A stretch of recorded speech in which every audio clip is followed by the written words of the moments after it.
Welcome back to Wines du Jour. We're talking about Poltocino, a beautiful Zinfandel from Dry Creek. I want to mention a couple things. Cold soaked, which means it's an open top fermentation tanks, and you actually physically go over and punch the grapes down because the grapes are lighter than the juice, so they float to the top. And in order to get the flavor and so on, they punch down those grapes into the juice and allow them to then come back up to the top. And that's called cold soaking. I just want to mention that this Zinfandel that we're tasting from Puccioni has about 14% Petit Syrah added to it. So it's not 100% Zinfandel like the first wine that we tasted, but it is very good, and it's very, very tasty. It has a lot of that blackberry, blueberry, raspberry, cherry up front that I think is very good. It's well balanced. And one of the unique things about this particular Zinfandel compared to the first one is that on the finish, when you actually swallow the wine, there's a little black pepper jumps out at you in this wine that was not part of the first Zinfandel. I thought that was kind of unique. It's not a bad thing, it's a good thing. And of course, anytime we talk about vanilla being part of the flavors that we can experience, is that the vanilla comes from the oak barrels that you age the wine in.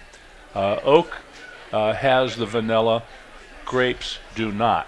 So when you do taste vanilla, it's because it was aged in oak, and some of that vanilla has actually permeated the wine, and therefore you can taste it.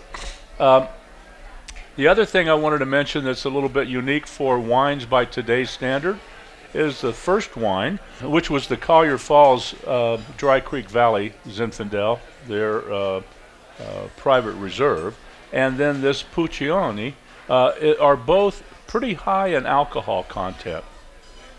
And by that I mean 15.7 with the first one and 15.4 with the second one. Now, if you've been listening to Wines du Jour over the years, you know I'm not a big fan of high alcohol wines, and I've told you many times why the alcohol is so high in some wines, and it has to do with when the grapes are pulled off the vines. It used to be that if the sugar content, they call that the bricks, if it was around 25, 28%, that's when the winemaker said, bring the grapes into the winery.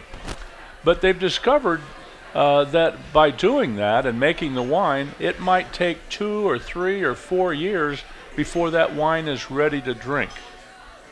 However, if they allow those grapes to stay on the vine and still the bricks is higher, let's just say 32 or 33% instead of 25, that, when you make the wines, gives you an opportunity to drink that wine now.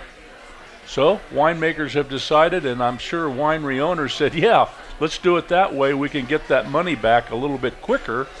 We can sell the wines instead of having them lay down for a period of time. So they started doing that. Well, that has just increased the percentage of alcohol, and hence 15.4, 15.7 with these two Zins tonight. So that'll give you a reason why it's that way. It's not because they like high alcohol.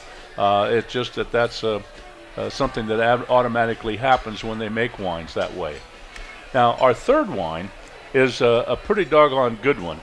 It comes to us from Dry Creek as well. In fact, that's the name of the winery, Dry Creek Winery. Dry Creek Winery from Dry Creek, California. Okay. That's interesting, and of course it's also a Zinfandel. However, this is a 2009. Now, 2007 was our first, 2010 was our second, and now we're going to 2009. And I can tell you on the taste of this wine, there's not only those berries that I talked about before, but there's also a little strawberry jumped in there, which is a little added flavor, if you will, and I think you're going to find that's pretty doggone tasty. And I think we have the winemaker on the line here that we can talk to. Is Tim Bell there with us? Tim, are you there?